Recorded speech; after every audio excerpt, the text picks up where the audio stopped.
अस्सलाम वालेकुम स्टूडेंट्स जी। हमारी रिवीजन जारी और सारी है। तो आज हम जो करेंगे टैक्स क्रेडिट, कुछ टैक्स क्रेडिट हमने कल पढ़ लिए थे, जैसा कि टैक्स क्रेडिट ऑन डोनेशन, और फिर हमने contribution to approved pension fund भी कल हमने पढ़ लिया था।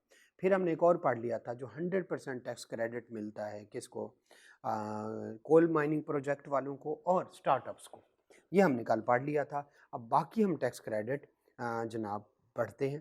ठीक है, एजुकेशनल एक्सपेंस है ये हमारा बेसिक्स चैप्टर में, ये टैक्स क्रेडिट वहाँ पे कवर हो गया था।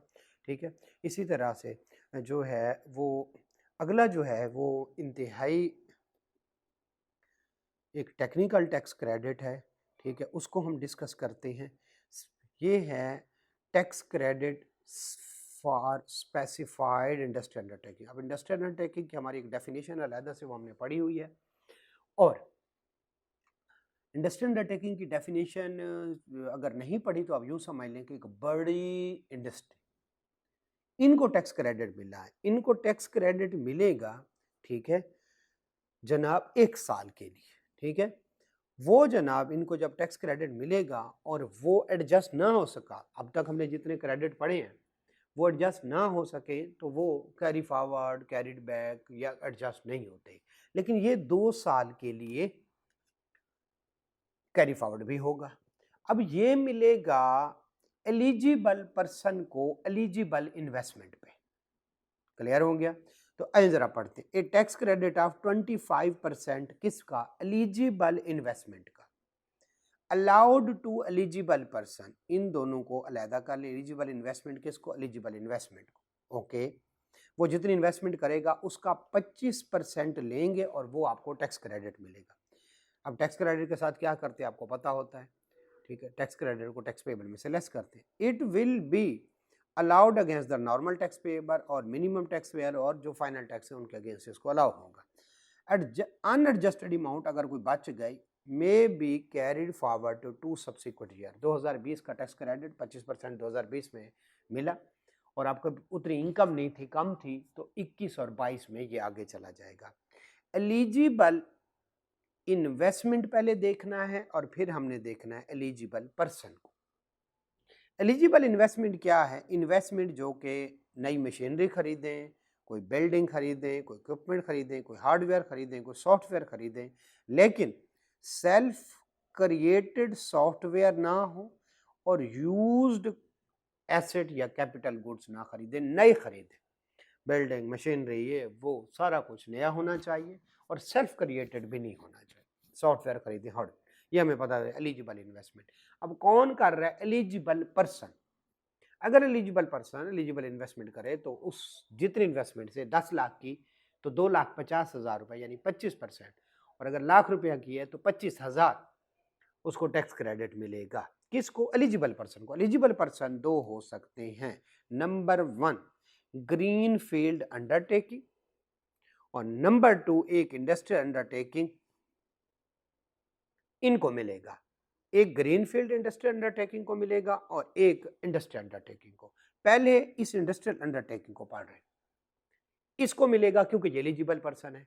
वो कहते हैं ये वो वाली इंडस्ट्रियल अंडरटेकिंग है जो कि रिन्यूएबल एनर्जी बनाने वाले इक्विपमेंट बनाती है।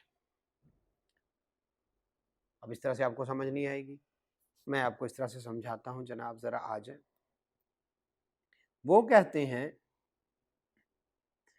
रिन्यूएबल एनर्जी जैसे विंड मिल, जैसे ये सोलर पैनल है। अब इनको बनाने के लिए जो प्लांट एंड मशीनरी यूज होती है उनको जो बनाएगा उस इंडस्ट्रियल अंडरटेकिंग को एलिजिबल पर्सन समझा जाएगा। किसको? जो सोलर पैनल और विंड मिल्स बनाती है, नहीं, सोलर पैनल और विंड मिल बनाने वाली जो प्लांट और मशीनरी है उसको कोई बनाएगा, प्लांट और मशीनरी को, तो वो एलिजिबल पर्सन होगा, और वो कितने तक रहेगा? 5 साल तक एलिजिबल पर्सन रहेगा। इसका मतलब 2020 में अगर किसी ने ये मशीन बनाई तो अगले 5 साल तक वो एलिजिबल पर्सन रहेगा। और वो एलिजिबल पर्सन जब एलिजिबल इन्वेस्टमेंट करेगा, नया प्लांट, नई मशीनरी, जब जब वो खरीदता रहेगा इस प्लांट और मशीनरी को बनाने के लिए, तो वो तब तक उसको ये क्रेडिट मिलता रहेगा। दोबारा से, ये सोलर पैनल है, इसको बनाने वाला जो प्लांट और मशीनरी है, उसको जो बनाएगा वो अंडरटेकिंग एलिजिबल पर्सन है। अब ये अंडरटेकिंग जितनी इन्वेस्टमेंट करता जाएगा, एलिजिबल इन्वेस्टमेंट, इसको टैक्स क्रेडिट मिलता है। ये पहली बात हो गई, ये इसमें लिखी हुई है, 5 साल तक रहे। दूसरी बात, ग्रीन फील्ड इंडस्ट्रियल अंडरटेकिंग अगर मैन्युफैक्चरिंग में है या शिप बिल्डिंग में है और वो 30 जून 2019 से लेकर 30 जून 2024 के दरमियान बनी है इंडस्ट्रियल अंडरटेकिंग, तो वो भी एलिजिबल पर्सन है। ग्रीनफील्ड इंडस्ट्री मैन्युफैक्चरिंग करे या शिप बिल्डिंग करे और बनी हुई हो 2019 से लेकर 30 जून 2019 से लेकर 30 जून 2024 तक, इन 4-5 सालों में बनी हुई हो, तो वो भी हमारे लिए क्या है? एलिजिबल पर्सन है। और वो जब एलिजिबल इन्वेस्टमेंट करेगा तो उसको 25% उस इन्वेस्टमेंट का, 10 लाख रुपया लगाए 2.5 लाख रुपया लगाए 25,000, उसको टैक्स क्रेडिट मिलेगा। लीजिए, तो इसका मतलब है फिर ग्रीन फील्ड अंडरटेकिंग क्या है? ये मैन्युफैक्चरिंग करे या शिप बिल्डिंग करे तो उसको क्या कहेंगे? एलिजिबल पर्सन बन जाएगा। ग्रीन फील्ड इंडस्ट्री क्या होते हैं? वो कहते हैं ऐसी जगह पे जाके कोई सेटअप लगाएं जहां पे पहले कोई कमर्शियल या इंडस्ट्रियल एक्टिविटी नहीं हुई, थल के सहरा में जाके लगा दें, कोई मैन्युफैक्चरिंग वहां पे स्टार्ट कर दें। फिर ऑलरेडी बने बनाए सिस्टम को, थल के सहरा में कोई आधी बिल्डिंग बनी हुई थी उसी को जाके सेट करेंगे, फिर नहीं, नए सिरे से जाके बनाए ऐसी जगह पे जहां पे पहले कोई कमर्शियल इन्वेंट्री वो नहीं हुई, किसी को रीवैम्प, रेनोवेट, अपग्रेड करके भी नहीं। ये ना हो ऑलरेडी कोई अंडरटेकिंग बनी हुई हो और उसको तोड़ के एक नई बना ले, नहीं, एक नया सेटअप लगाए। नहीं जी, ये भी ना हो वो ऐसा प्रोसेस या टेक्नोलॉजी यूज करे जो पाकिस्तान में पहले यूज नहीं हो रहा और इस प्रोसेस को पाकिस्तान डेवलपमेंट बोर्ड से अप्रूव करवाए। मसलन जैतून से तेल निकाले का काम पहले पाकिस्तान में नहीं हो रहा, ये वाला काम स्टार्ट करें और नई कंपनी बनाए, नया सेटअप बनाए। ऐसा काम जो पहले पाकिस्तान में नहीं हो रहा, एवोकाडो का तेल निकालने का काम शुरू करें। ऐसी कंपनी बनाए कोई ऑलरेडी कोई सेटअप बना हुआ हो, कोई अंडरटेकिंग बनी हो, वो नहीं, एक नया सेटअप बनाए। और ऑलरेडी कोई बिल्डिंग, प्लांट, मशीनरी कहीं पे लगे हुए हैं, उसको सीधा पतरा करके काम शुरू कर, नहीं नहीं नहीं, नया सेटअप लगा। और ऐसी जगह पे लगाएं जहां पे पहले कोई कमर्शियल या इंडस्ट्रियल एक्टिविटी, मैन्युफैक्चरिंग की एक्टिविटी ना हो, थल में जाके लगाएं, दूर दराज के इलाकों में जगह के लगाएं, राजनपुर में जाके लगाएं। लीजिए, और इसको फिर क्या कहेंगे? Greenfield industry. ग्रीनफील्ड इंडस्ट्री अगर मैन्युफैक्चरिंग करती है या फिर शिप बिल्डिंग करती, वो एलिजिबल पर्सन है। अब वो जितनी इन्वेस्टमेंट करेंगे, ठीक है, कौन से वाली इन्वेस्टमेंट? ये वाली इन्वेस्टमेंट लगी है, तो जनाब उनको टैक्स क्रेडिट मिलेगा। इंतहाई टेक्निकल डेफिनेशन थी, आगे चलते हैं। उसके बाद जो है वो tax credit point of sale machine. Point of sale आपको मशीन पता है, वो जो रिटेलर लगाते हैं, ठीक है, वो जो आप कोई चीज़ लेके जाते हैं, वो सामने वो स्कैन करता है, उधर आ जाती है, वो एक मशीन होती है। उसको इंटीग्रेट कराना होता है एफबीआर के साथ, पहले भी 2-3 दफ़ा पढ़ चुके होंगे। एफबीआर के साथ इंटीग्रेट कराए तो ये जो मशीन की कॉस्ट है, ये अब से इसकी कॉस्ट है 2.5 लाख रुपया लग गया है, हमने 4 मशीनें लगाई हैं, तो एक मशीन की कॉस्ट कितनी? 2.5 लाख। और एफबीआर कहता है 1.5 लाख हमारी तरफ से, इनमें से जो लोअर होगा कितना? 1.5 लाख रुपया will be allowed as a tax credit. 4 मशीनें लगाई हैं तो इस जो है एक मशीन की कॉस्ट, इस एक मशीन लगाई है उसकी कॉस्ट है 70,000, उसका कंपैरिजन करेंगे 1.5 लाख के साथ। 70,000 कम है तो 70,000 will be allowed as a, जितनी मशीनें लगाएंगे हर मशीन पे अलग अलग क्रेडिट मिलेगा। फुल टाइम टीचर रिसर्चर, अगर कोई टीचर है गवर्नमेंट वाले उसमें किसी नॉन प्रॉफिट ऑर्गेनाइजेशन में टीचर है, रिसर्चर है, साइंसदान है, रिसर्च कर रहा है, जैसे इनमोल हॉस्पिटल है वहाँ पे, उसकी जो सैलरी होगी उसका 25 जो उस पर जो टैक्स बनेगा उसका 25% माफ है। लेकिन ये याद रहे कि सैलरी इनकम का, जैसे एक बंदे की इनकम है, वो बिजनेस भी कर रहा है 7 लाख और सैलरी से भी उसको 7 लाख आ रहा है, अब उस पर तो टेबल 1 लगेगा। क्यों? क्योंकि जो सैलरी इनकम है वो 75% से ज़्यादा नहीं है, उसको टेबल, तो उसका टैक्स टेबल 1 से समझ लें 2 लाख टैक्स बन गया। अब इसका 25% नहीं, बल्कि हम ये जो 7 लाख है इसको हम इग्नोर कर देंगे, जो इनकम फ्रॉम सैलरी और income from business. Income from salary वाला 7 लाख है, इसको उठाएंगे, इसको ले जाएंगे टेबल 2 पे। अब 7 लाख पे देखेंगे कितना टैक्स है, वो टैक्स निकालेंगे, से वो बनता है 6,000। 6,000 या 4,000 कर लें, 4,000 का 25% कितना है 1,000, तो ये 1,000 इस 2 लाख में से लेस हो जाएगा। इसमें जो नेक्स्ट कंसेप्ट है वो ये है कि अगर कोई डॉक्टर है और वो अपनी प्राइवेट क्लिनिक भी चलाता है तो उसके लिए क्रेडिट नहीं है।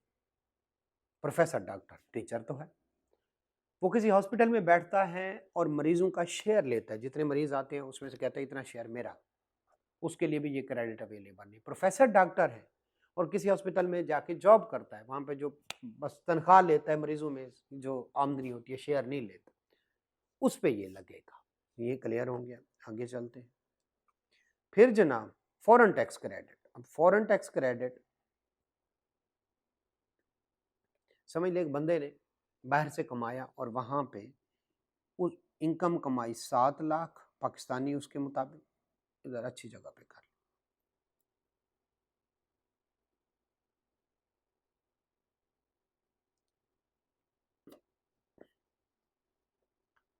ये उसकी यूके से इनकम है 7 लाख,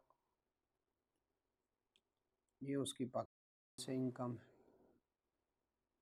25 लाख। नहीं जी, यूके पे वो पाकिस्तानी उसके मुताबिक 20,000 रुपये टैक्स पे कर रहे हैं। एक सिनेरियो बना लें।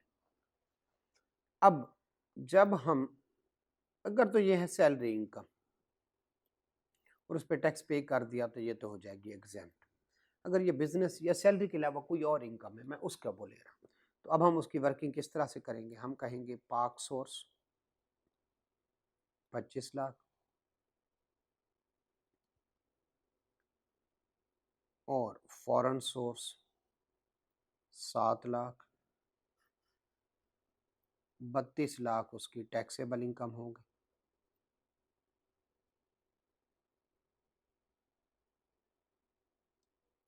इस पे टैक्स समझ लें 6 लाख। ये एक सिनेरियो बन गया। अब वो बंदा कहेगा भाईजान मैंने तो टैक्स दिया हुआ है ऑलरेडी। हम कहेंगे कोई मसला नहीं है, आप क्रेडिट ले लो, ठीक है, foreign tax credit. Foreign tax credit क्या मिलेगा? इधर वर्किंग कर लेते, इसमें से लेस होगा फॉरेन टैक्स क्रेडिट, वर्किंग कर लेते हैं। हम कहेंगे एक्चुअल जो तुमने बाहर टैक्स पे किया कितना? 20,000, ठीक है। फिर जनाब हम कहेंगे, आप लोग मौजूद होते हैं तो वर्किंग में आसानी हो जाती है, अब खुद करनी पड़े, ठीक है। ले जी, हम कहेंगे ए और जो बी होगी वो होगी A divided by B multiplied by C. इसके तहत करेंगे, ए क्या होगा आपको पता है, टैक्स पेएबल कितना, पाकिस्तानी टैक्स पेएबल, यानी पाकिस्तानी क्या है मतलब टोटल टैक्स पेएबल जो उसकी टैक्सेबल इनकम पे 6 lakh divided by 32 lakh multiplied by उसकी बाहर वाली इनकम कितनी, 7 लाख थी, ठीक है। तो इसको कहते हैं एवरेज रेट। तो हम कहते हैं 6 लाख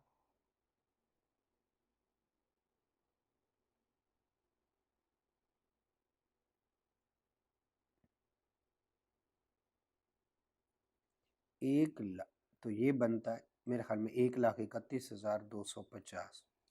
इसमें से जो लोअर होगा वो अलाउ हो जाएगा एज ए, तो लोअर कितना है 20,000। ये फॉरेन टैक्स क्रेडिट के बाद, तो 6 लाख पेबल था, 20,000 फॉरेन टैक्स क्रेडिट मिल गया, तो कितना पेबल आ गया 5,80,000 will be allowed as a, जो है 5,80,000 अब उसका बैलेंस पेबल होगा। तो फॉरेन टैक्स क्रेडिट को किस तरह से लेना है, इस तरह से कि जो टैक्सेबल इनकम पे टैक्स बनता है उसको ए कर दें, बी क्या है एवरेज रेट के साथ, एवरेज रेट क्या है ए डिवाइडेड बाय बी, ए क्या है टैक्स पेएबल डिवाइडेड बाय, ठीक है, डिवाइडेड बाय, मैं शायद इसको गलत बोल गया हूं, तो ए क्या है जो आप फॉरेन टैक्स पे कर रहे हैं और उसको कंपैरिजन करना है एवरेज रेट के साथ। एवरेज रेट के साथ क्या करना है, जो बाहर सॉरी जो आपका टोटल यहाँ पे टैक्स बनता है, जितनी आपकी टैक्सेबल इनकम बनती है मल्टीप्लाइड बाई बाहर वाली इनकम, तो जितना बनता है इनमें से लोअर आपका foreign tax credit. Foreign tax credit जो है कैरी फॉरवर्ड कैरीड बैक वगैरह कुछ नहीं होता। फॉरेन टैक्स क्रेडिट हमेशा पहले लेस किया जाता है और उसके बाद डोनेशन वाला और अप्रूव पेंशन फंड वाला वो किया जाता है। लेकिन टीचर रिसर्चर वाला अगर क्रेडिट है तो वो फॉरेन टैक्स में भी पहले, ठीक है। अब अगर हम इसके बाद उसको से उसने जो है डोनेशन दी है कितनी 20,000 कर ले या 2 लाख कर ले, तो अब इस डोनेशन के लिए जो ए डिवाइडेड बाय बी होगा वो ए 6 लाख नहीं होगा बल्कि 5,80,000 होगा, बस ये ख्याल रखना। तो सबसे पहले तो हम फॉरेन टैक्स क्रेडिट लेंगे, लेकिन उससे पहले टीचर रिसर्चर वाला हम ले लेते हैं यूजुअली। और फॉरेन टैक्स क्रेडिट लेस करने के बाद जो टैक्स बनेगा, अब इनकम होगी हमारी जो है 32 लाख, लेकिन ए जो है वो अब अगर फॉरेन टैक्स क्रेडिट ना होता तो 6 लाख होता, लेकिन अब ये 5,80,000 हो जाएगा, यानी फॉरेन टैक्स क्रेडिट निकालने के बाद जो अमाउंट बचती है वो वाली हमारी क्या बन जाएगी, जो है वो ए बन जाएगा, A divided by B multiplied by C, वो आपने पहले पढ़ा हुआ है। चलें जी, ये हो गया। और इसमें कोई इंपॉर्टेंट पॉइंट, ठीक है। और वो कहते हैं फॉरेन टैक्स क्रेडिट अलाउड हो गया, यहाँ पे सितंबर थी, वहाँ पे जो है अभी उसने पे करना था, तो फिर भी उसको क्रेडिट अलाउड हो जाएगा। लेकिन अगर 2 साल तक उसने वो बाहर रिटर्न ना फाइल किया और टैक्स ना पे किया तो वो फिर दोबारा से आपकी इनकम में, ये 20,000 दोबारा से आपकी इनकम में ऐड हो जाए। ये हमें समझ आ गया। अब है वोमेन इंटरप्राइजेज। वोमेन इंटरप्राइजेज हैं ऐसी बिजनेस जिसमें सिंगल वोमेन हो, वोमेन मालिक हो, ऐसी एओपी जिसकी सारी मेंबर वुमेन हो, ऐसी कंपनी जिसकी सारे शेयर होल्डर वोमेन हो, तो उसका जो टैक्स पेबल आएगा उसको 25% माफ होता है। इसको वुमेन इंटरप्राइजेज कहते हैं। अब आ गई हमारी एग्जम्पशंस। लीजिए एग्जम्पशन, वो कहता है agriculture income exempt. Agriculture income कहते किसको हैं, एग्रीकल्चर इनकम अगर आपने जो है जमीन से आप उगा रहे हैं और आपको ज़ाहिर एक बिजनेस है, किसने खर्चा किया खाद बीज पानी का और उसको इनकम आ रही है, तो ये जनाब एग्रीकल्चर इनकम है। जो कल्टीवेटर है,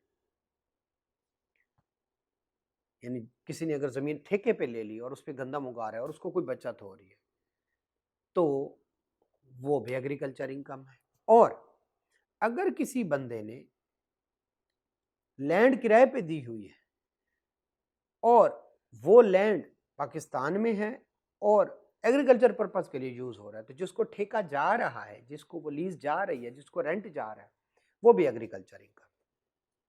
और अगर कोई बंदा जो है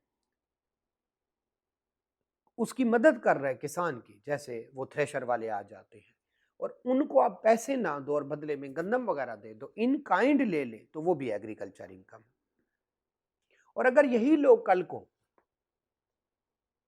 जब गंदम ली 50,000 की थी और कल को बेची मार्केट में ले गए, ठीक है,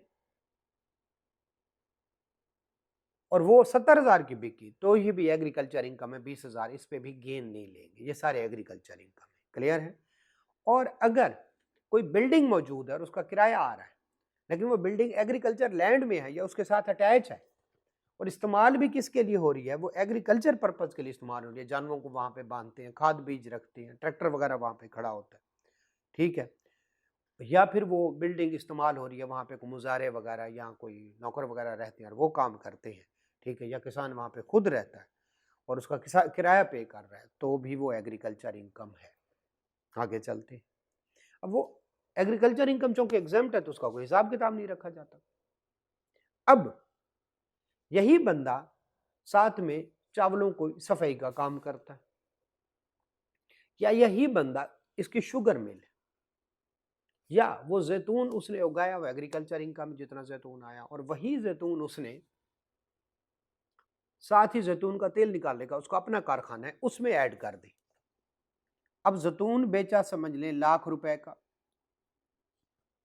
तो ये बताएं जो उसने अपनी खेतों से उठा के जैतून डाला था फैक्ट्री में, वो कितने का होगा? तो वो कहते हैं इस सूरत में उसकी फेयर मार्केट वैल्यू ले, जिस दिन जैतून खेतों से उठा के उधर फैक्ट्री में, वो जनाब 80,000 उसकी वैल्यू थी, तो 20,000 उसका ग्रॉस प्रॉफिट होगा। अब जैतून पे जितने बाकी खर्चे आए वो नहीं लेंगे, बस फेयर मार्केट वैल्यू। बाकी खर्चे क्या, वो कहेगा मेरा बीज भी लगा जैतून पे, भाई तू फेयर मार्केट वैल्यू तो तुझे दे दी है, ठीक है। अगर जैतून पहली दफा पाकिस्तान में है, ठीक है, और उसकी फेयर मार्केट वैल्यू नहीं पता, तो उस पर जितना खर्चा आया, खाद का, बीज का, फर्टिलाइजर तो खाद है, पेस्टिसाइड का, उसमें पानी लगाने का, ये सारे खर्चे फिर as a cost of sale allowed होंगे। आगे चलते हैं।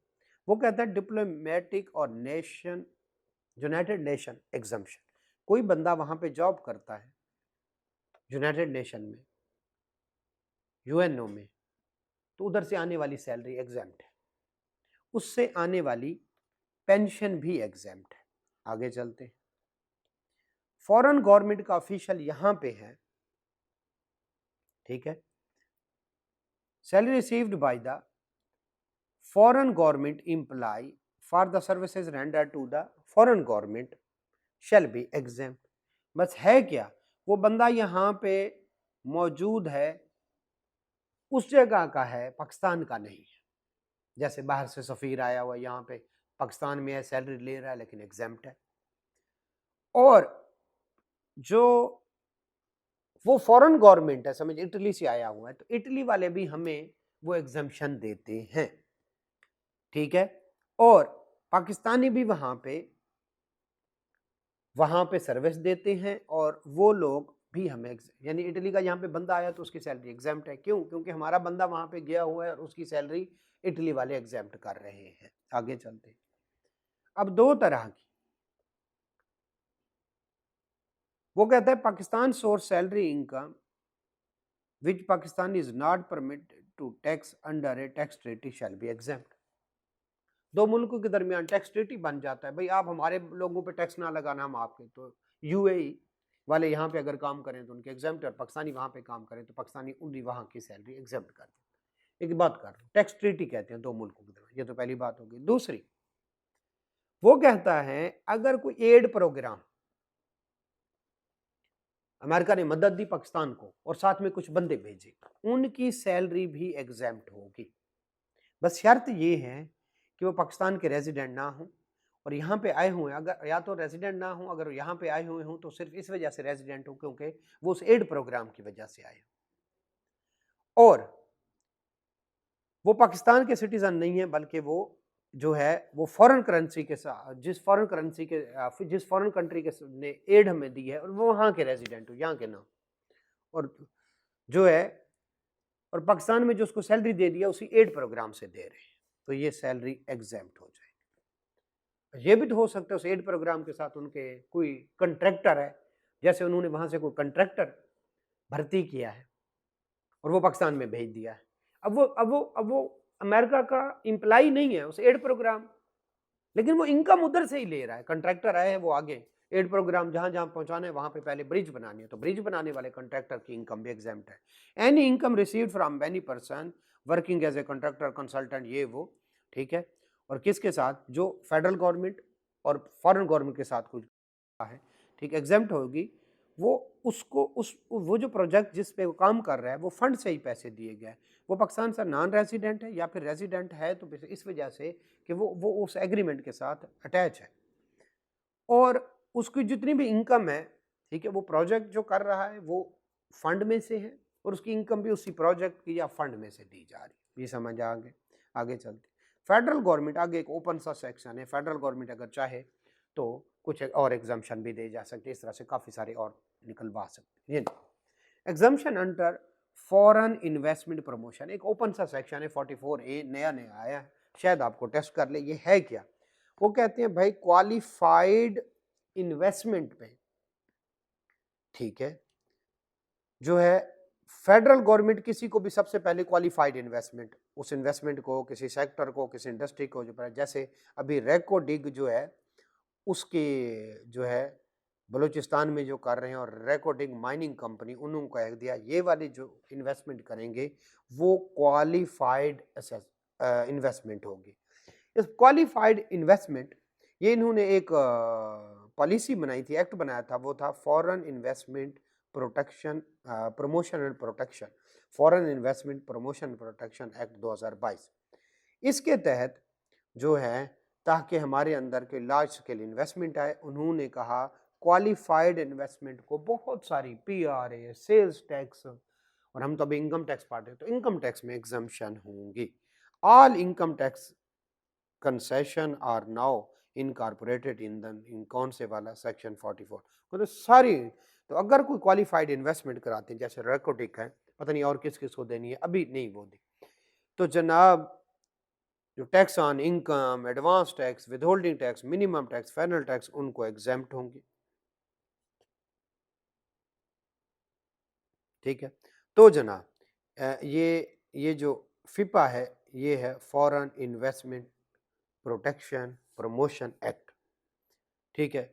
All investor share holder of the qualified investment, their associate और उनकी कंपनी, ठीक है, वो भी एग्जेम्प्ट हो जाएंगे, ठीक है।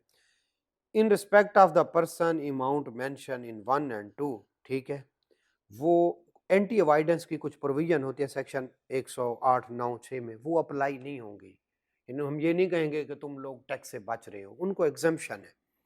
तो ये एक सिंपल सा सेक्शन है, अगर इनको कुल मिला के बात करें, अभी आया है, शायद हो सकता है 2-4 नंबर के लिए पूछ लो, अभी इसके वो बनने हैं भी। क्वालिफाइड इन्वेस्टमेंट करने वाली ऑर्गेनाइजेशन, जैसे रेकोडिक और रेकोडिक कंपनी को और रेकोडिक माइनिंग कंपनी को उन्होंने कह दिया ये जो इन्वेस्टमेंट करेंगे वो क्वालिफाइड इन्वेस्टमेंट, तो वो इन्वेस्टमेंट जो कर रही हैं वो कंपनीज, उनके एसोसिएटेड कंपनीज, उनके साथ जो इन्वेस्टर हैं, उनके शेयर होल्डर, उन सब की इनकम पाकिस्तान में एग्जेम्प्ट होगी।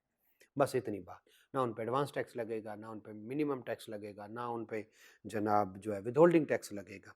तो ये अभी ओपन है, इसको मजीद अभी खोलना है, लेकिन इतना आपको पता होना है। ये जी प्रेसिडेंट अगर किसी को इनाम दे, गोल्ड दे दिया, शील्ड दे दी, तो उसकी फेयर मार्केट वैल्यू एग्जेम्प्ट होगी, साथ में कैश दे दे वो भी एग्जेम्प्ट हो जाएगा। प्रॉफिट ऑन डेट, इसको समझना ज़रूरी है, ये गोरमे है, ये पाकिस्तान की कंपनी है, ये गए लंदन में,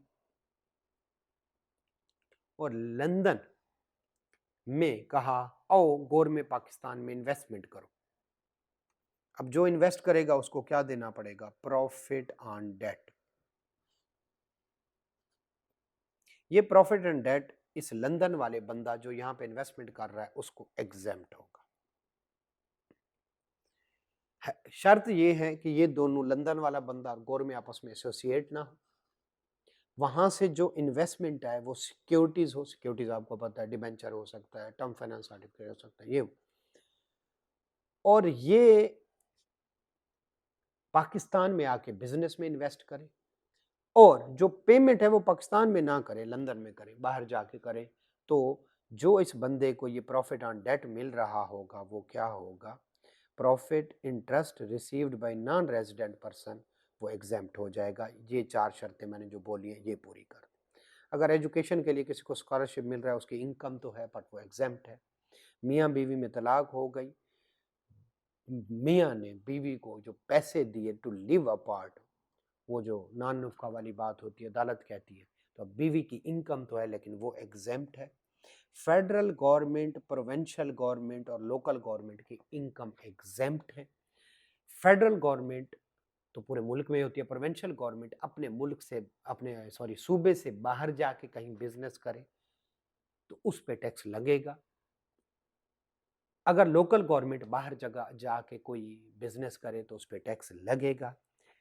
और अगर फेडरल गवर्नमेंट, प्रोविंशियल गवर्नमेंट कोई कंपनी बना ले या कोई बनी बनाई कंपनी उसको ओन या कंट्रोल करें तो उन पे टैक्स लगेगा। यानी ये फेडरल गवर्नमेंट को कंपनी बना ले या कोई ऐसी बनी बनाई कंपनी जो ओन और कंट्रोल बाई फेडरल गवर्नमेंट हो तो उस पे टैक्स लगेगा, इररिस्पेक्ट ऑफ द फैक्ट कि ये पैसे तो अल्टीमेटली फेडरल गवर्नमेंट को जा रहे हैं, नहीं, उस पे टैक्स लगेगा। आगे चलते हैं। कोई ऐसा बंदा जो 3 साल से कम के लिए पाकिस्तान में आए, ठीक है, और सिर्फ इस वजह से आए कि उस बेचारे की यहाँ पे एम्प्लॉयमेंट हो गई, किसी ने भेज दिया, उसको कहते हैं टर्म